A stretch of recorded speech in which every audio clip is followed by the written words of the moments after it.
साथियों नमस्कार। सार्थक ज्ञान विद संजय में आपका हार्दिक अभिनंदन है। आइए मोक्षदा एकादशी का महात्म्य जानते हैं। ब्रह्मांड पुराण में मार्गशीर्ष महीने के शुक्ल पक्ष में आने वाली मोक्षदा एकादशी का महात्म्य भगवान श्री कृष्ण युधिष्ठिर से कहते हैं। युधिष्ठिर महाराज ने पूछा, हे देव देवेश्वर, मार्गशीर्ष के शुक्ल पक्ष में आने वाली एकादशी का क्या नाम है? उसे किस प्रकार करना चाहिए? किस देवता को पूजना चाहिए?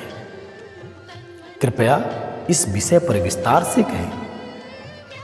भगवान श्री कृष्ण ने कहा, मार्गशीर्ष के शुक्ल पक्ष में आने वाली एकादशी मोक्षदा कहलाती है।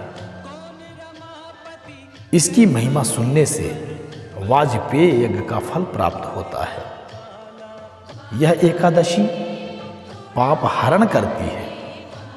हे राजन, इस दिन तुलसी मंजरी और धूप दीप के साथ भगवान दामोदर की पूजा करनी चाहिए।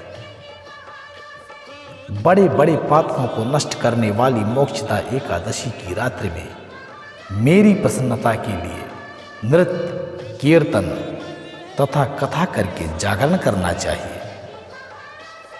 जिनके पूर्वज नरक में हैं, वे इस एकादशी के पुण्य को पूर्वजों को दान करने से उनको मोक्ष की प्राप्ति होती है। प्राचीन काल में वैष्णव निवासी रमणीय चंपक नगर में वैखानस महाराज राज्य करते थे। वे अपनी प्रजा का संतान की भांति पालन करते थे। एक रात को उन्होंने स्वप्न में देखा कि उनके पितर नीच नरक योनि में हैं। अपने पितरों की इस अवस्था से आश्चर्यचकित होकर अगले प्रातः काल में ब्राह्मणों को बुलाकर उस स्वप्न के बारे में कहा। महाराज ने कहा, हे ब्राह्मणों, मैंने अपने पितरों को नरक में देखा है। बार बार रुदन क्रंदन करते हुए मुझे कह रहे थे, तुम हमारे तनुज हो, तुम ही हमें इस स्थिति से निकाल सकते हो। हे द्विजवर, मैं उनकी इस अवस्था से अत्यंत विचलित हूँ। क्या करना चाहिए, कहाँ जाना चाहिए, कुछ समझ में नहीं आता। हे द्विज श्रेष्ठ, कौन सा व्रत, तप या योग करने से मेरे पूर्वजों का नरक से उद्धार होगा? कृपया मुझसे कहिए। मेरे जैसा बलवान और साहसी पुत्र होते हुए भी मेरे माता पिता नरक में हो तो मेरा जीवन व्यर्थ है। ब्राह्मण कहने लगे, राजन, निकट ही पर्वत मुनि का आश्रम है। उन्हें भूत भविष्य ज्ञात है। हे नृपश्रेष्ठ, आप उनके पास जाइए। ब्राह्मणों की बात सुनकर तत्काल राजा पर्वत मुनि के आश्रम में गए और मुनि को दंडवत करके उनके चरण स्पर्श किए। मुनि ने भी राजा का कुशल क्षेम पूछा। महाराज कहने लगे, स्वामी, आपकी कृपा से राज्य में सब कुशल है, किंतु मैंने स्वप्न में देखा कि मेरे पूर्वज नरक में हैं।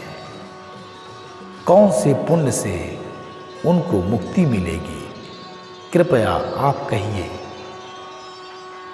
राजा के वचन सुनकर मुनि कुछ काल ध्यानस्थ हुए और राजा से कहा, महाराज, मार्गशीर्ष महीने के शुक्ल पक्ष को मोक्षदा एकादशी आती है। उस व्रत का आप सभी पालन करके उसका पुण्य पूर्वजों को दान कीजिए।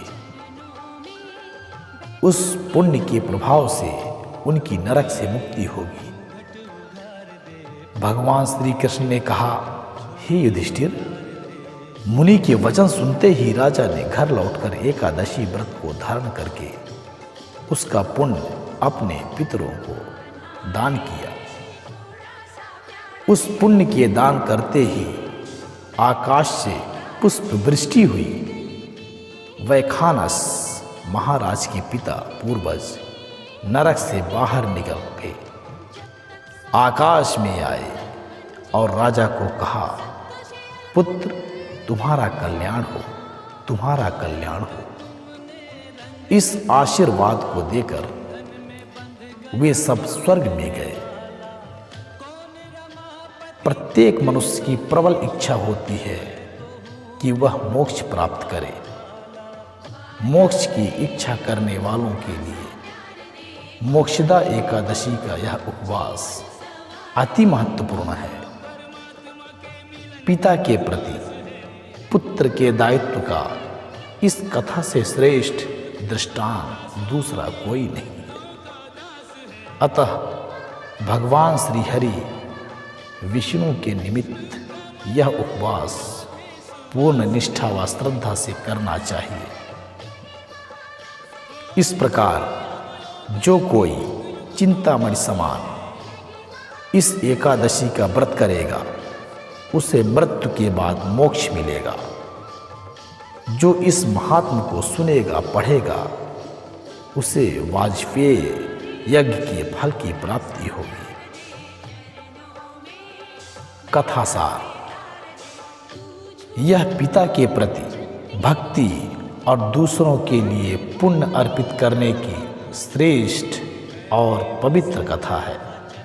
इसका उपवास केवल उपवास करने वाले मनुष्य का ही नहीं अपितु उसके पितरों का भी भला करती है।